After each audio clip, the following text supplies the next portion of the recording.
Okay, continuing our story. So, I fell in love with a teapot. Madame Tiapo is the name that Windsor gave her, and she kept it. She had an extraordinary voice, a beautiful voice, and a presence, a marvelous presence.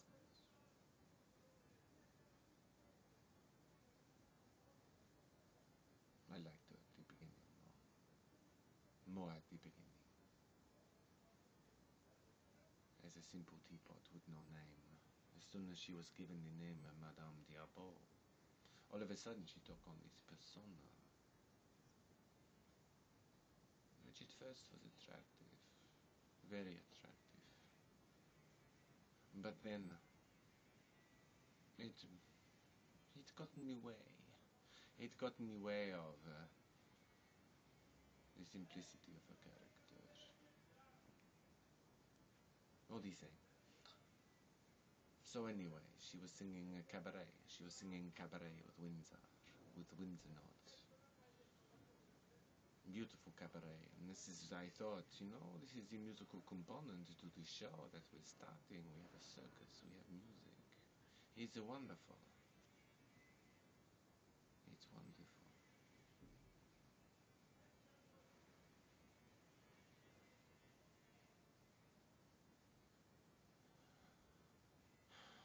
But I was in love with her, which was a problem. It was a problem for me, because it was unrequited.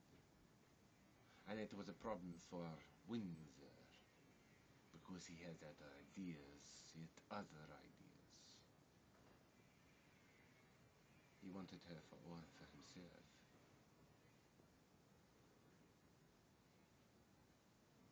He had no concept of me being involved in this. Actually, he had no concept of me being involved in the whole thing, the whole idea. It was his idea as far as he was concerned. He could see it working. He could see it becoming a reality. It was the work that I had done with these objects. It was me. It was my dream and my vision that this works is a beautiful performing circus. But Windsor said, no, it is mine. I found all these objects, they belong to me. So, he made up a contract, and he had them all sign the contract, including Madame Tiapo, the dancing milkshake straw, and the acrobatic potato sack. He showed me a contract, I spat on it. I was having nothing of that contract.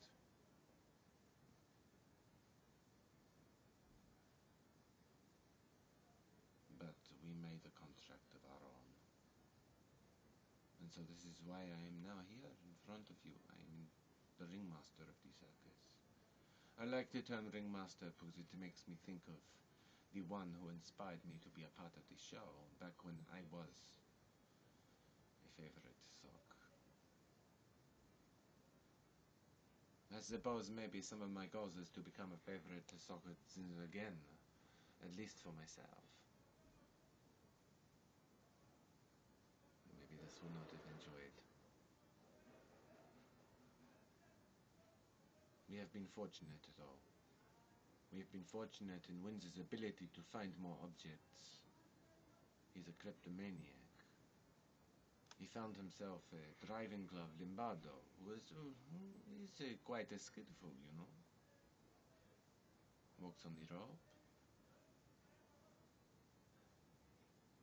He's ugly as sin.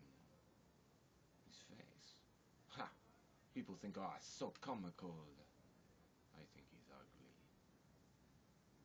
He's a cheeky little bastard as well. Kept on asking whether we had any lace stockings. He asked me if I had pink underneath what I was wearing.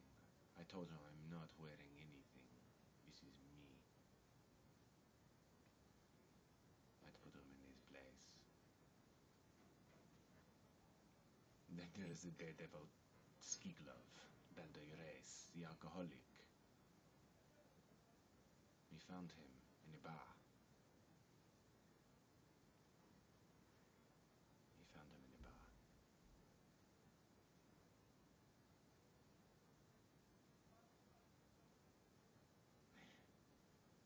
couldn't do anything at all. He had this career in the circus, he said.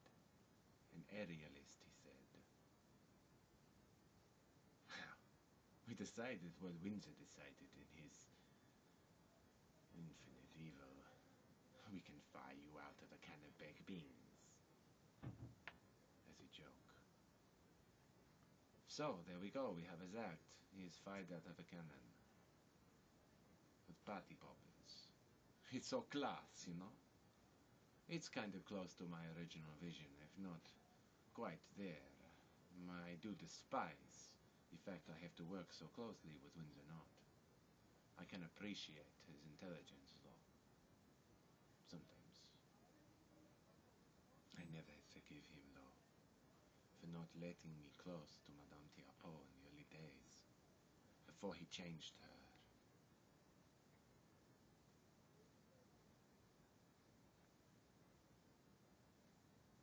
And recently we have traveled to Mexico, and this is where we have picked up Timrick the Fantastical.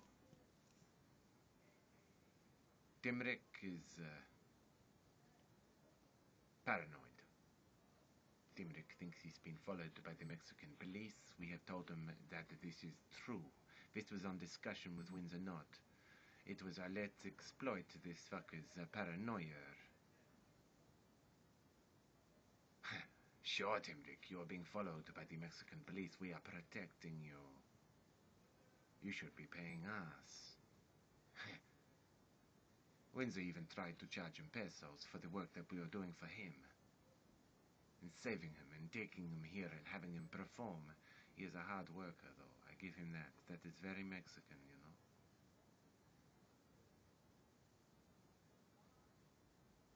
His greatest strength is his ability to spew rubbish and superficiality from his mouth and consume the same back. He is a rather colorful character, though, I must say. I do like Timrick. It's more than I can say for Maurice, though. Who the fuck is that guy? Where is he from? Why does he not talk? I'm kind of glad he doesn't talk, though. Who knows what he would say? I don't want to know what he would say. It's good having at least one character in the show who does not say anything. There is too much speech in the show, as far as I'm concerned. Yeah. So, I think... Please, excuse me for the language. I mean, I just get passionate, you know? I do love to perform. I must be honest. Maybe I'm not quite the same as my stage persona, if you know what I mean. Maybe I have a certain persona on the stage just for the show. It's a show business. It's like the beginning of my career in show business. I was inside a shoe on someone's foot. I suppose now I have a bow tie and a collar and hair and eyes. I still ask questions, though. What is actually really behind the show? Where does it come from? Where is it going to? Thank you for listening. I am Wobulous Discombobulous.